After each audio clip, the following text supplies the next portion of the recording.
Olá a todos, meu nome é Thiago Diamanjá para mais uma live aqui com vocês no Facebook. É um prazer estar aqui com vocês, é um prazer estar falando de Umbanda com vocês. É sempre uma satisfação estar buscando trabalhar com vocês, né, nessa Umbanda que a gente tanto ama. Né? Nessa Umbanda que a gente tanto adora, nessa Umbanda que a gente luta muitas vezes para entregar para vocês um conteúdo é, digno, simples, mas um conteúdo digno, né? A gente, desde as 7 horas da noite, começa estudando, começa lendo, começa a montagem do nosso conteúdo, né? E aí, às 9h30, 10 horas, hoje nós começamos um pouquinho mais cedo, a gente entra ao vivo aqui para conversar com vocês, né? Para falar com vocês, para orientar, porque eu sempre digo, gente, eu sempre digo para vocês, né? O que eu falo, o que eu digo aqui, o que eu relato aqui, que eu trago para vocês aqui, são experiências minhas, primeiramente, tá? Segundo, são conceitos de religião que eu abraço, ou seja, que eu componho a minha fé. E terceiro, é a minha doutrina, né? Então, pegando esses três pilastras, né, eu trago o que eu sei, o que me passaram um dia e o que hoje eu trato de passar para as outras pessoas que assim vêm me procurar, entendeu? Então, eu não sou dono da verdade. Não quero ser dono da verdade. Eu quero ser dono de um conceito aonde para mim dá certo, né? Então eu passo isso para vocês. Ah, Thiago, para mim não deu certo. Tá, então você tem o direito de mudar de conceito. Eu sempre falo isso, né? Só um pouquinho. Tá. Eu sempre falo isso, né? A pessoa tem o direito de escolher. Ah, eu gostei do que tu falou, né? Tem a liberdade, né? E hoje, meus irmãos, nós temos um tema que me veio através do WhatsApp. Tá? Esses dias eu estava aqui no computador, estava escrevendo algumas coisas, né? E aí a pessoa me chama no WhatsApp perguntando, porque ela se confundiu, ela foi num terreiro de Umbanda, tá? Dito isso por ela, né? E os guias que estavam incorporados ali estavam com adornos e ferramentas. Eu vou explicar. Ogum com uma espada, Yansan com outra espada, Xangô com uma machadinha, Ogum com um capacete, né? A entidade, né, no caso, né? Gente, meu óculos tá meio xarope, mas tudo bem. Vamos embora, né? Então, e ela ainda viu, né? O assentamento com o que a gente coloca no assentamento e com uma ferramenta. Então, através desse relato dela, eu fiz o seguinte tema, vamos dizer assim, as ferramentas e os adornos das entidades na religião. É correto? Não é correto? Se usa? Se não usa? Bom, gente, vamos lá. Nós temos que partir do princípio, tá? Que nós estamos falando de Umbanda, né? Nós estamos falando de uma religião, tá? Afro-brasileira, tá? Onde as suas origens, tá? Elas são de uma certa forma voltada para a parte indígena.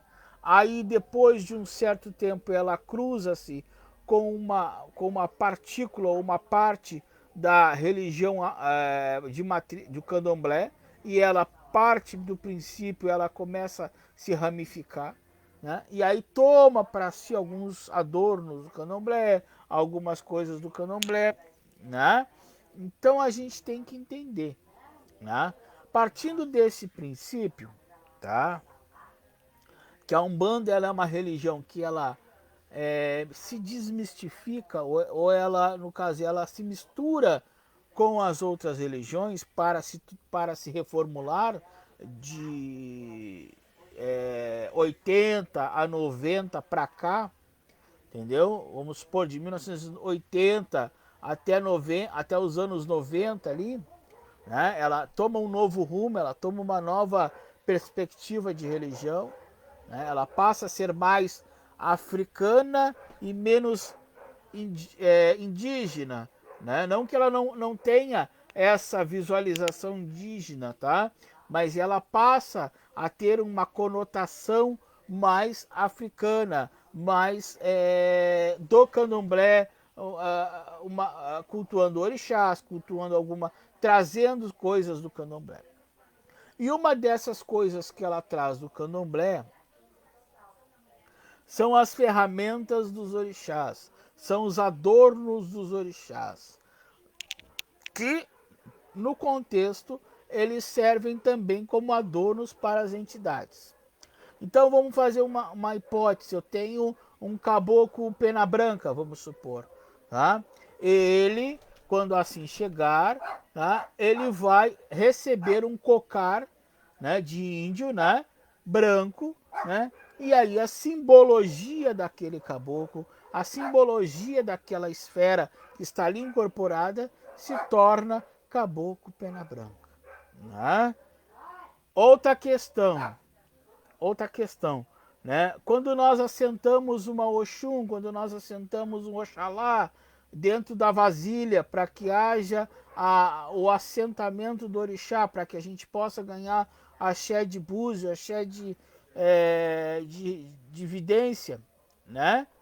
A gente coloca o que no assentamento?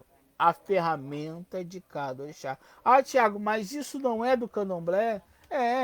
Isso é do candomblé, isso é do batuque, das religiões mais de matriz africana, né? Mas nós traçamos essa parte, porque quando nós, assim, por vezes, ou fazemos uma associação com a Umbanda lá de trás, nós vemos que não tem nada disso. Mas a Umbanda veio se modificando, como eu falei para vocês.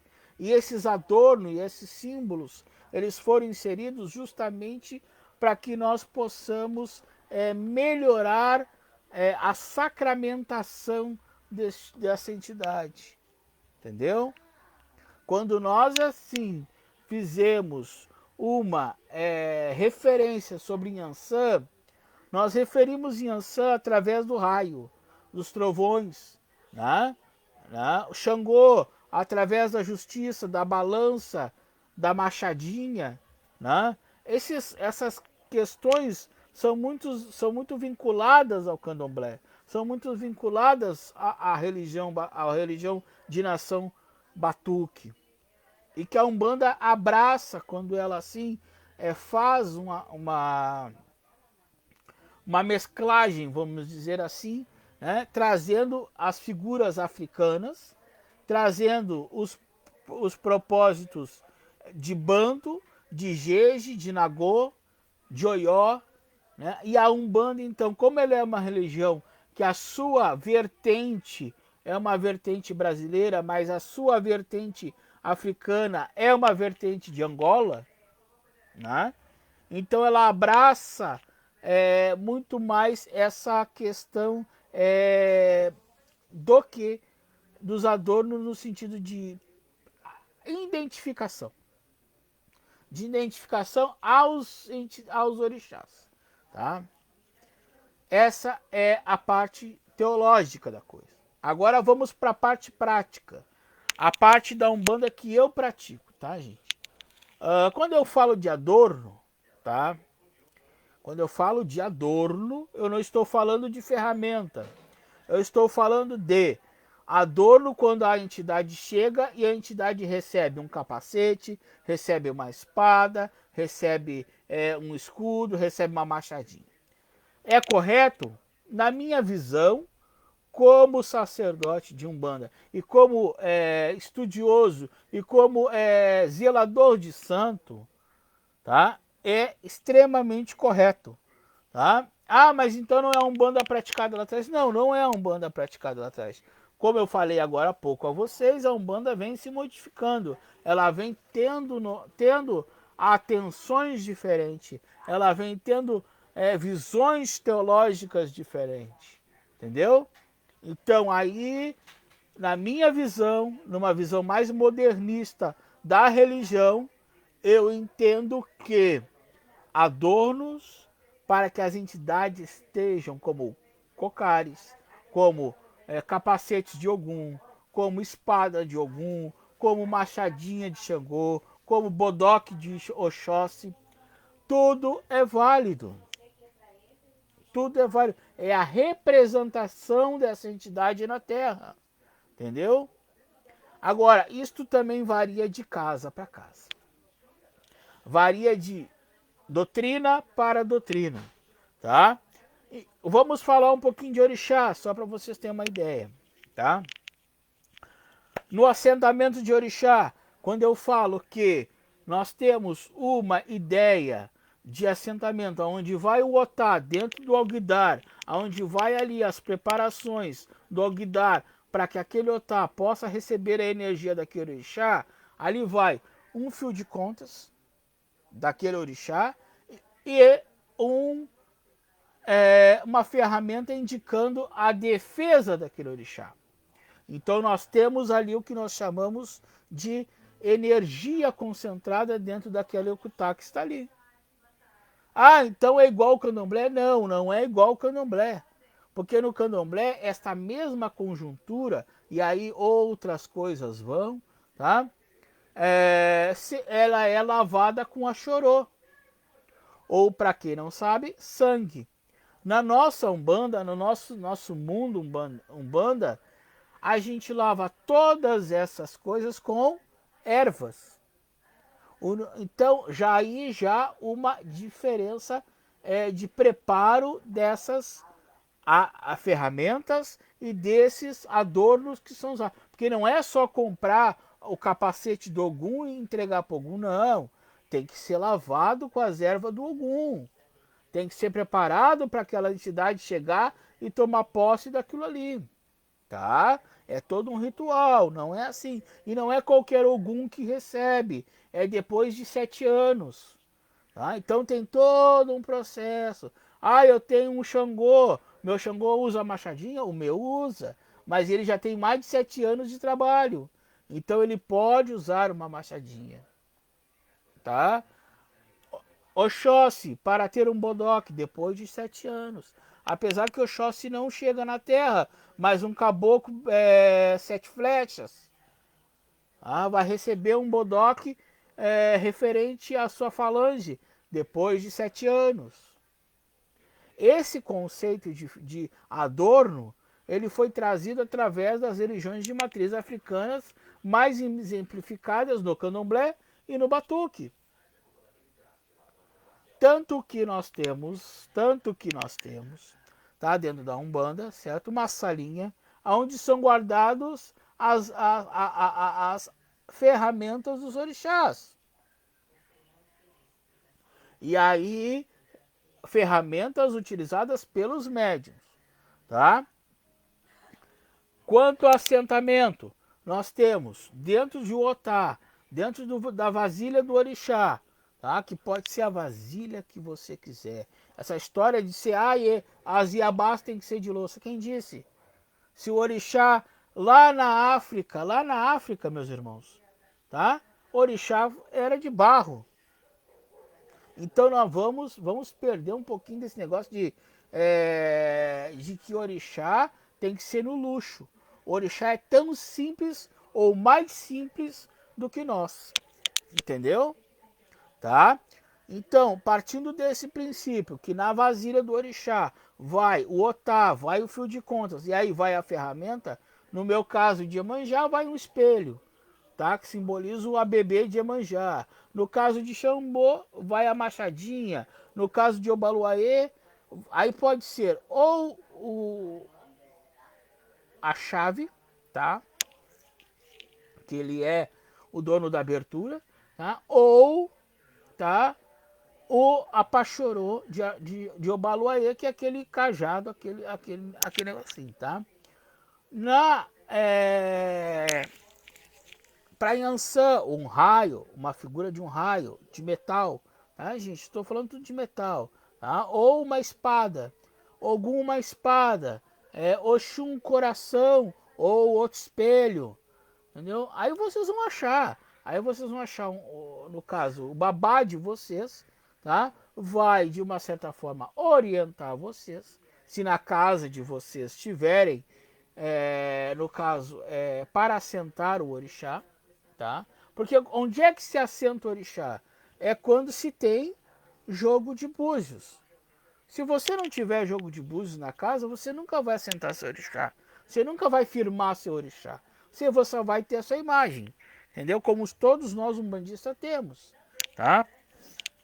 Tá? No nosso caso, na nossa Umbanda Cruzada, que nós praticamos, tá? Nós assentamos os 10 orixás.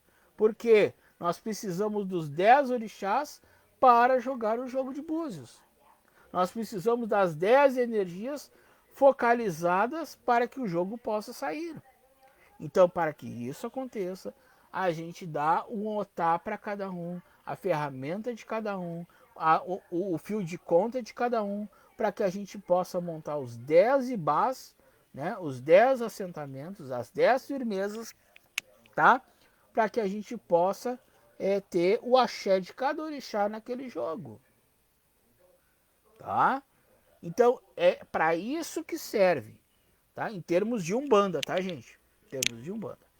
Por quê? Porque quando na Umbanda não se faz orixá, quando na Umbanda não se tem uma escala de feitura de santo, o assentamento só serve para isso. Então, neste assentamento, nesta ideia trazida do candomblé e adaptada para a Umbanda, tá? Eu tenho a ferramenta. A ferramenta de cada orixá. Oxalá, um Apachorô, tá? Eu falei errado do Pai Chapanã, tá? Desculpa, tá, minha gente? Tá? Tá? Então, cada orixá tem a sua ferramenta. Cada orixá tem a sua representação, como é feito para cada orixá. E aí é colocado no Ogdar, é tapado com um pano, certo? E é colocado junto com a imagem daquele orixá no Congar. Na Umbanda que eu pratico. Tá? Isso se chama assentamento de orixá, firmeza de orixá. Nós estamos firmando aquele orixá para quando a gente abrir o jogo de búzios, a gente poder enxergar aquilo. Ah, Thiago, na minha casa não tem jogo. Ah, então o seu Congar vai ser montado, né, no caso, né, só com as imagens de Umbanda. Tá? E aí uns montam com imagens católicas, outros montam já com imagens dos orixás, outros, enfim, cada um com a sua doutrina, né? Mas voltando para o nosso assunto, tá? De onde é que saiu essa vinculação, então? Do Candomblé e do Batuque, mais ratificamente aqui no Rio Grande do Sul, do Batuque, porque no resto do país, Bahia, Rio de Janeiro, São Paulo, do próprio Candomblé. Tá? Então essa implantação desses adornos, dessas ferramentas, são uma mesclagem da nossa Umbanda com o Candomblé. Ah, mas tem aquela Umbanda lá que não tem isso. É melhor ou é pior? Gente, a Umbanda ela é boa ou não através da crença de cada um. Ela é melhor ou não para as pessoas que assim a creem. Ou melhor dizendo, não existe religião ruim. Existem pessoas que não sabem fazer a religião. É diferente. É mais complexo dizer assim, ó. Existem pessoas que misturam tanto que não chegam a religião nenhuma. Nós temos, vamos dizer assim, resquícios de outras religiões. Temos, mas nós temos a essência da Umbanda, nós ainda carregamos, que é a passagem da entidade, que é o passe, que é o conforto da assistência, para que a assistência possa sair melhor do que chegou, e a não cobrança. Na Umbanda não se cobra. Então, esses fatores, tá, unidos com a caridade, o branco, que a nossa cor é branca, entendeu? Eu primo pela cor da Umbanda, que é branco. A vestimenta da Umbanda é branca, entendeu? Esse conjunto de ideias forma a Umbanda que eu pratico, entendeu? Aí vem a essência das raízes mistificadas africanas, aonde nós cultuamos 10 orixás, e aí do candomblé nós inserimos algumas coisas. Não é que nós modificamos a religião, de maneira nenhuma. Nós só inserimos para nos dar mais, vamos dizer assim, mais energia para esses orixás, para detalhar mais as energias. Então nós mantivemos a Umbanda, mas inserimos dentro dessa Umbanda coisas que vão assimilar e acrescentar a esta Umbanda. E uma dessas coisas são os adornos aos médios, que podem ter uma coroa, se forem manjar, uma espada, se forem ançã, e usar as ferramentas que vão nos assentamentos de santo. Entendeu? Porque na nossa Umbanda nós assentamos os santos.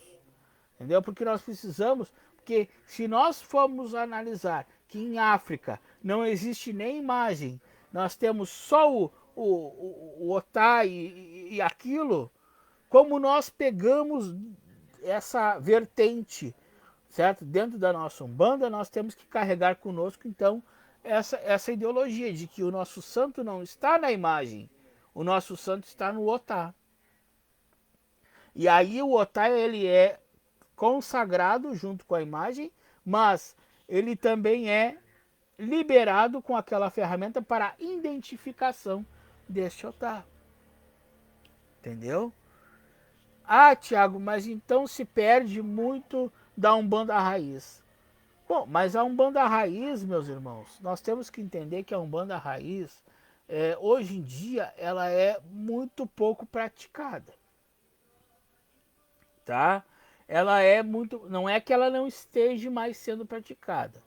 Tá? Mas mesmo a Umbanda raiz, tá, praticada, já há modificações, porque se nós formos pegar da época do Dr.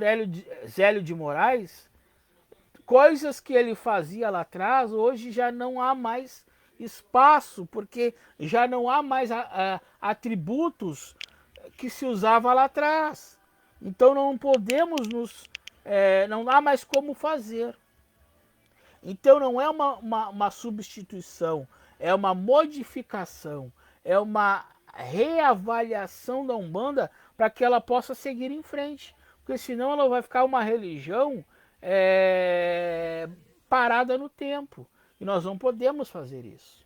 Tá? Claro que existe a parte de fundamento que é sagrado.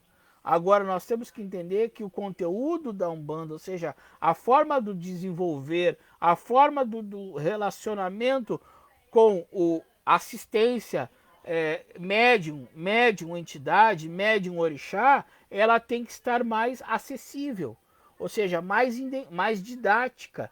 E essas ferramentas e adornos nos ajudam para identificar e dar como esse orixá identificação e avaliação didática. Então, aquelas pessoas mais radicais que digam, ah, não, mas isso não é Umbanda, isso não é Umbanda, eles precisam estudar um pouco. Porque daí eu vou voltar lá atrás de novo, no seu Zélio de Moraes, quando chegava um preto velho, tá? Ele dava um chapéuzinho. O chapéu do preto velho é um adorno, não é? Então, se lá atrás já se usava o chapéu, o que aconteceu? Só foi se ampliando esse adorno, essas ferramentas para os orixás e para as entidades de trabalho. Quando o meu Exu bota um chapéu, quando o meu Exu segura um copo, é tudo um adorno. No assentamento de Exu, vai ferramenta.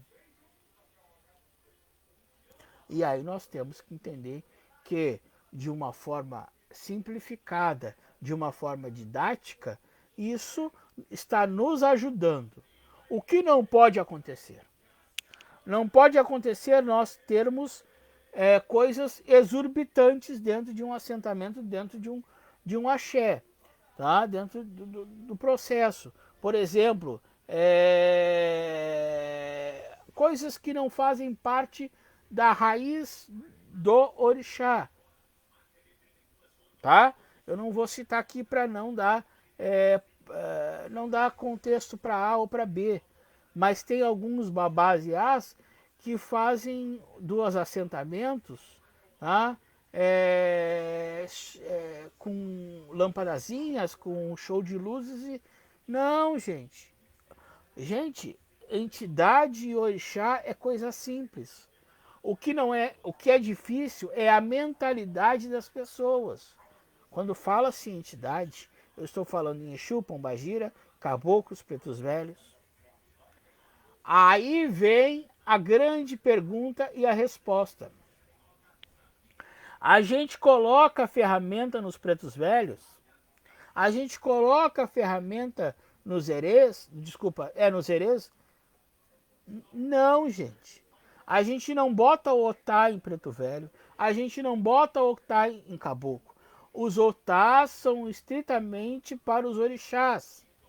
Nos caboclos, nos guias, apenas as imagens são necessárias. Da mesma forma, para os Exus. Não se bota otá em Exu, se bota a imagem dentro do alguidar e se faz a sacralização dela ali.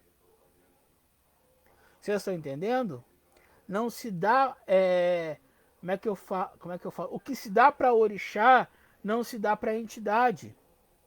O otá, ou a pedra que se colhe lá no rio, ela é exclusivamente de orixá. Ela nasce para aquele orixá. Então ela não é incumbida de estar dentro de um alguidar de Exu. Ela não é incumbida de estar dentro de um alguidar de caboclo. Então não se dá para caboclo alguidar, ou melhor dizendo, não se assenta caboclo. Não se firma caboclo. Se firma com uma vela, se firma com uma ponteira, com um ponto riscado. Agora não se dá otá para caboclo, se dá otá para orixá. Então, num contexto de trabalho onde nós fomos montar o nosso congar, são 10 otás. Minto, desculpa, são... Cosme são 2, então são 10. São 11 otás, tá? Porque Ibeji são 2 otás, né? E cada otá com sua vasilha de barro para afirmar. A não ser Ibeji, que Ibeji come na mesma vasilha. Então os 2 otás, o macho e a fêmea de Ibeji, vão dentro da vasilha. E aí como é que eu vou diferenciar um do outro? Quando a gente bota Ibeji dentro da vasilha, a gente firma Ibeji com uma guia rosa e firma Ibeji com uma guia azul. Tem babás e as que botam uma guia só azul e rosa. Eu não. São 2 otá, são 2 guias, não é verdade? Então eu boto uma quartinha rosa pro rosa, uma quartinha azul pro azul, acendo uma vela rosa para feminino, uma vela azul para masculino, tá? Então, se eu faço isso, eu tenho que ter 2 otá. No momento que eu tenho 2 otá, eu tenho que ter 2 guias, uma rosa e uma azul. Pode ser, no mesmo alguidar? É no mesmo alguidar porque os 2 são juntos. É o mesmo murim que vai enrolar? É o mesmo murim, mas existe 2 orixás ali, entendeu? O restante é um alguidar para cada otá e o restante vai normal, entendeu? Quando eu abro uma obrigação para IBG, eu faço duas oferendas. Eu faço uma oferenda de doce para um, uma oferenda de doce para outro.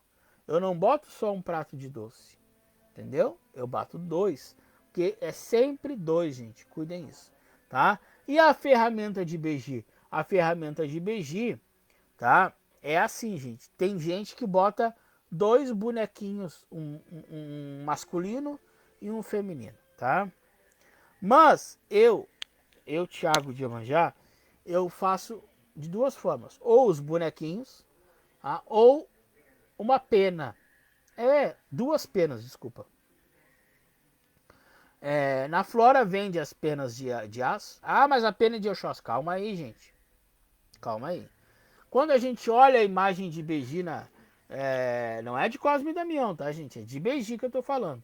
Aqui, Cosme e Damião é a sacralização de Beji. Quando a gente olha a imagem de Beji, o que eles estão carregando na mão ali?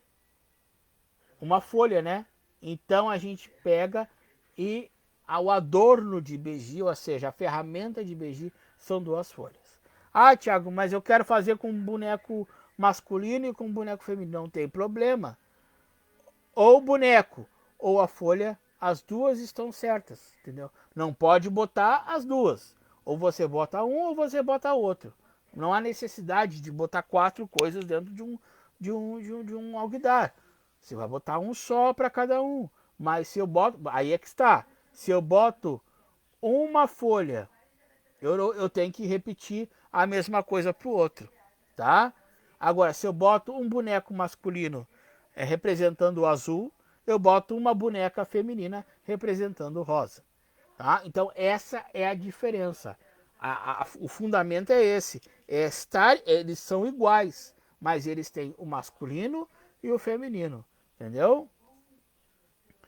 O resto é igual, gente. O resto é igual. E a ferramenta vai em todos. Tá? O alguidar ele é limpo, ele é passado a erva naquele alguidar, se for iabá, vai perfume, tá? Se for orixá masculino, não vai perfume. Aí vocês vão me perguntar, vamos voltar em Ibeji. O senhor disse que tem o masculino e o feminino. Bota ou não bota perfume? Não bota perfume. Por quê? Mesmo que tenha um feminino, ao lado tem um masculino. Como é que eu vou botar perfume num assentamento de Ibeji? Não posso. Né? O que vai no assentamento de Ibeji? A erva do Ibeji, que geralmente é jasmim, né?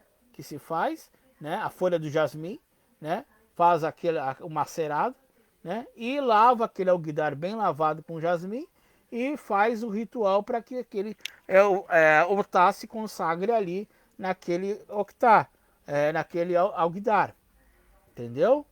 Então, voltando aos outros orixás.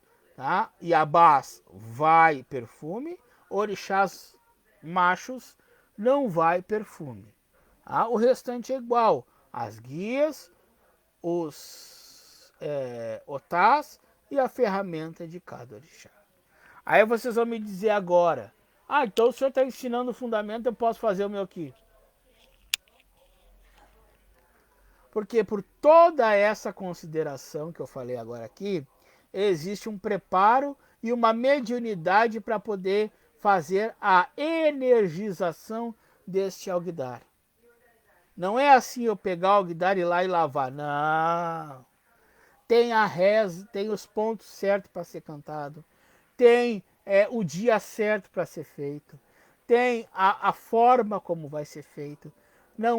Não pode ser de dia, tem que ser de noite. Então tem regras, tem começo, meio e fim, tá? Você começa fazendo, você tem que passar por etapas e chega ao fim, a gente enrola no pano e entrega no congar. Então existe, se você não fizer uma parte, você não anda para frente e você não consegue terminar a sacralização desse otá, entendeu? Então você tem que bater sineta, é muita coisa, gente. No máximo uma hora e pouca, para que esse otá esteja sacralizado, a ferramenta tem que estar sacralizada, e aí sim, aí você tem um orixá vivo dentro da sua casa, e aí você tem, de uma certa forma, uma proteção viva dentro da sua casa. Agora, isso não é para qualquer um, tá, gente? Isso não é pro irmãozinho lá que tem uma guia de Oxalá. Não, isso é só para quem vai fazer obrigação de búzio, tá? Quem tem búzio, obrigatoriamente tem que ter orixá afirmado com otá, porque ele precisa enxergar, entendeu? O búzio naquele orixá. Ah, eu me esqueci. Cada orixá firmado vai o número de búzios que aquele orixá representa. Por exemplo, Iemanjá vai 8 búzios dentro do Alguidar. Oxum vai 8, Ogum vai 7. Por quê? E aí vem a funcionalidade desse assentamento. O assentamento ele é para mim enxergar o orixá dentro do jogo. Se ele não tem o búzio, como é que o búzio vai responder no jogo? Não tem como, gente. Então, todo orixá vai... E por que a diferenciação de números? Porque cada orixá é uma gama de búzios. Ou seja, Xangô é 6, Inhansã é 9, se eu não estou enganado. Oxóssi é 7. Então, cada orixá com a sua conta vai levar a conta de búzios para dentro do seu Alguidar. Entendeu? E aí os búzios também são lavados na erva daquele orixá. Veja bem, não é o búzio do jogo, tá, gente? Porque assim, ó, existem duas lavagens, tá? O búzio do jogo, ele é lavado, tá? Numa outra preparação, tá? O búzio do jogo, tá? O búzio do orixá é lavado na erva do orixá. E aí eu explico. Quando você vai fazer obrigação para búzio, a primeira coisa que se faz, tá? Eu não estou dando doutrina aqui, até porque isso é muito além do que eu vou falar aqui, entendeu? Quando se faz a obrigação para búzio, tá? A gente tira o ponto do orixá daquela pessoa, tá?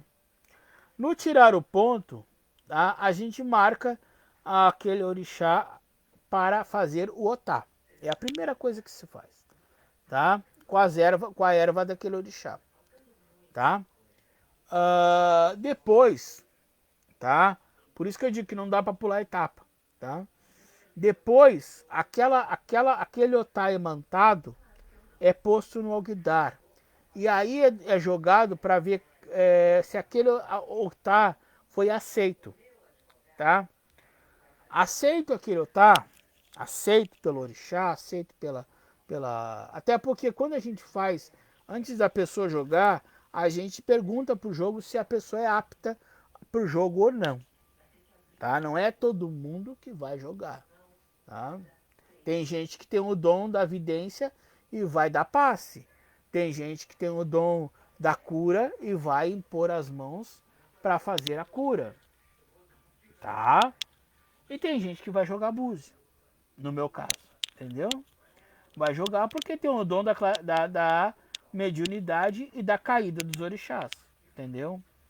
Porque, assim, gente, quando eu olho, tá? Parece, assim, vamos dizer assim, que estão escrevendo para mim ali.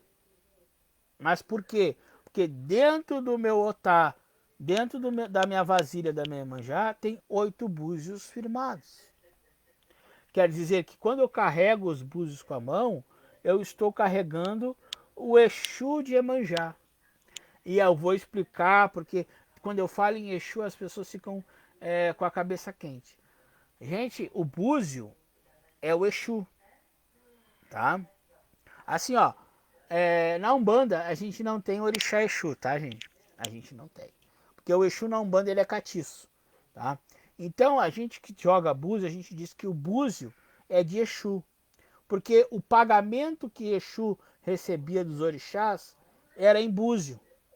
Então o búzio é a forma do Exu se comunicar com o orixá. Tá?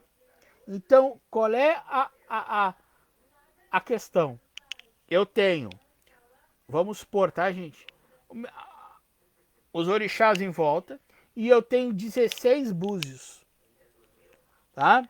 Consequentemente, eu estou lidando com os 16 signos de Ifá, tá? De Orúmila, tá? Então, quando eu abro os 16, tá? E no meu caso, eu não dou por Odu, porque o Odu é dado via candomblé, tá? Então, quando eu dou a caída do orixá, quando eu dou a,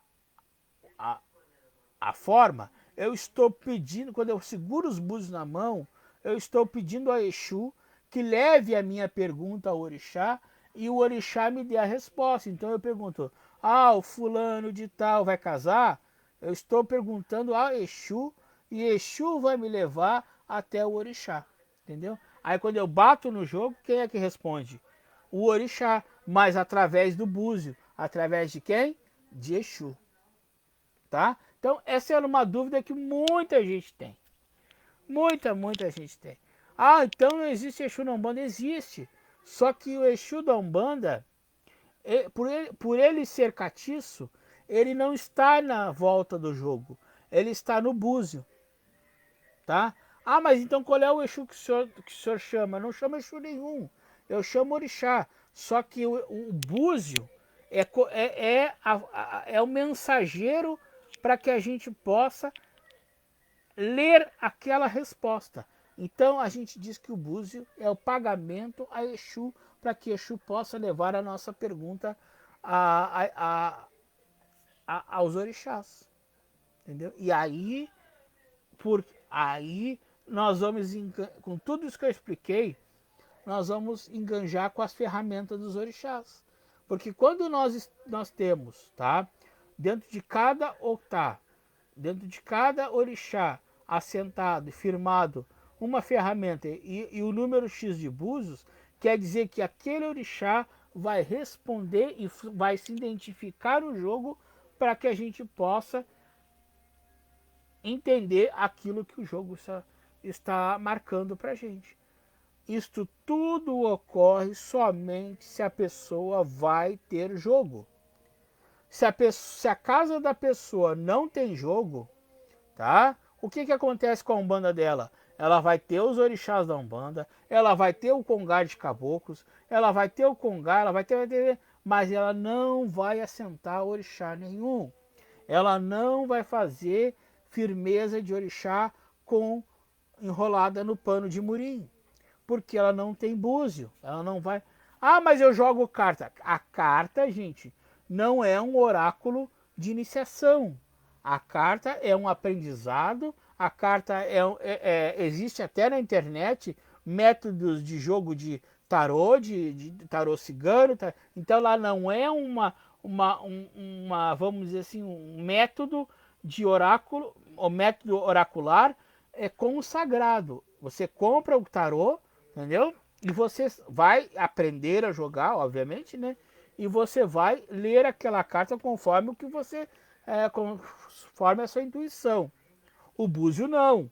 O búzio você precisa estar iniciado, você precisa estar ter todo um preceito antes e um preceito depois para que o búzio fale com você, tá? Antes de jogar, gente, para vocês terem uma noção, eu bato sineta, acendo uma vela para minha santa e ali eu me concentro, respiro fundo e eu estou ali com os meus orixás e com a minha santa e a minha Iemanjá dentro da vasilha também está com os búzios dela. Então quando eu pego, eu digo, minha mãe, eu preciso que a senhora me responda se a pessoa vai ganhar ou não a casa própria. Aí através do enviado, que é o Exu que vai mandar, eu vou bater o búzio e vou tirar e vou ver o que vai acontecer. É diferente, tá? É diferente.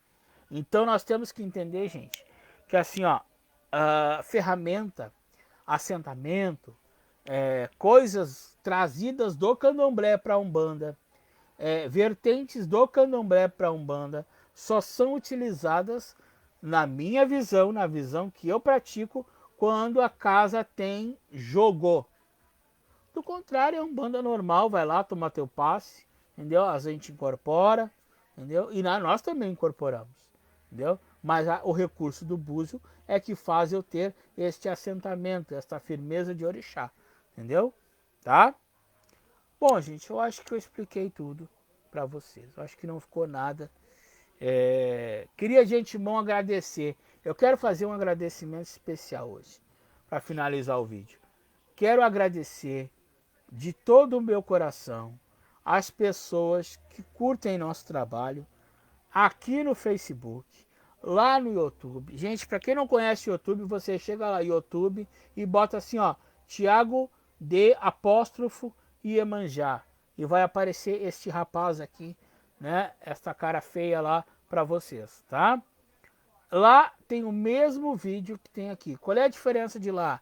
Que lá a gente deixa lá e a pessoa vai ver a hora que quer. Aqui, se eu não me engano, fica 30 dias e já desaparece.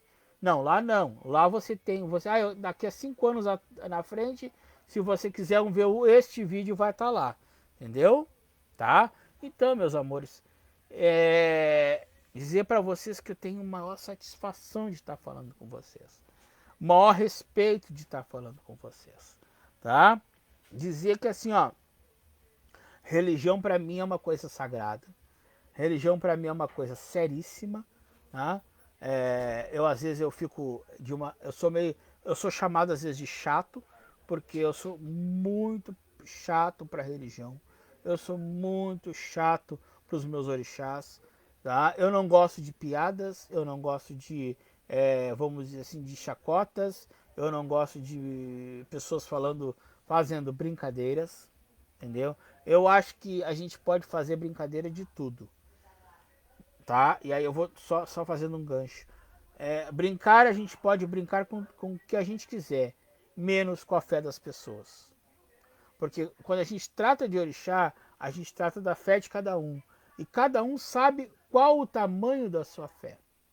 Qual a proporção empregada para que a gente possa analisar a fé. Então, gente, não brinquem com isso. Isso é muito sério. Eu trato isso com muita seriedade, tá?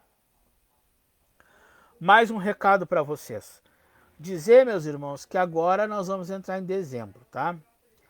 Assim, gente, deixa eu explicar uma questão para vocês, porque eu vou explicar durante os outros vídeos também, mas eu quero já deixar assim pré-estabelecido, tá? Quem marcar até o dia 23 de dezembro, olhem só, até o dia 23 de dezembro, tá? A consulta para jogo de búzios, tá? Vai ser atendido, não importa o horário, tá? A gente vai fazer o seguinte, gente. O horário tradicional é das 8 da manhã às 8 da noite, tá? Mas em virtude, a gente vai fazer às 9, às 10 e às 11 horas da noite, tá? Nesse período agora de dezembro, de final de novembro até metade de dezembro, até dia 23 de dezembro. Tá? Então não é desculpa dos irmãos, Thiago, eu não tenho tempo. Não. Até às 11 da noite, nesse período, nós estaremos trabalhando com vocês. Então, vamos lá, vamos agendar, porque lá em dezembro, no dia 27 de dezembro, tá? Eu vou parar, tá? E volto no dia 5 de janeiro. A gente vai dar essa pausazinha para a gente poder descansar. Então, gente, tem gente já assim, ó, nos meus ouvidos, Thiago, eu quero marcar. Então, aproveita e marca agora. Então, por isso, eu estou abrindo essa exceção. Agora, no finalzinho, a partir até dessa semana, até dia 23 de dezembro, nós estamos ampliando das 8 da manhã às 11 da noite, tá? Não tem problema. É meio-dia. Meio-dia a gente dá a consulta, não tem problema nenhum, tá bom? Então, marquem.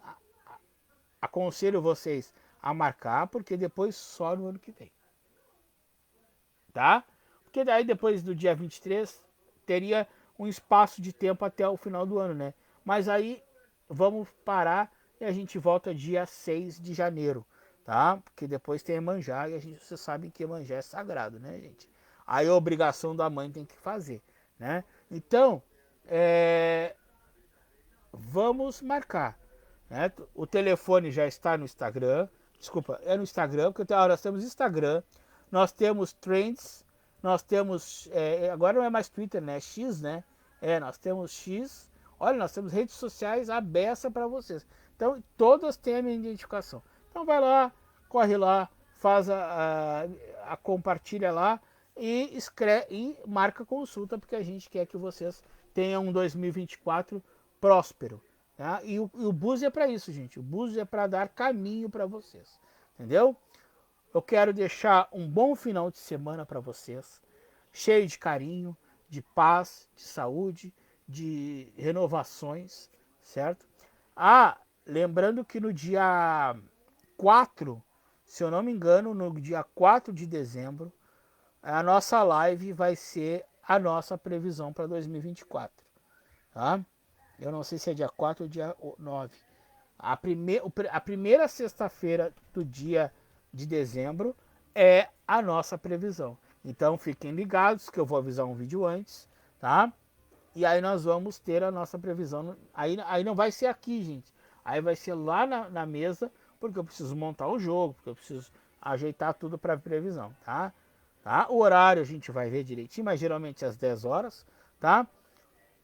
E nós vamos ter nossa previsão, tá? Adianto para vocês que vem coisa pesada por aí ano que vem, tá? Mas a gente vai esclarecer isso para vocês em dezembro, tá? Orixá nenhum se manifesta antes do último mês do ano, tá? Tem gente que já tá dando, eu digo, não sei como é que consegue. Eu só consigo ver o padroeiro, o orixá que vai mandar no dia 1º, do dia 1º de dezembro em diante. Como a nossa live é sempre na sexta, eu contei, se eu não me engano, é no dia 4 de dezembro, tá? Quero desejar um bom final de semana para vocês, com muito axé, com muito saravá.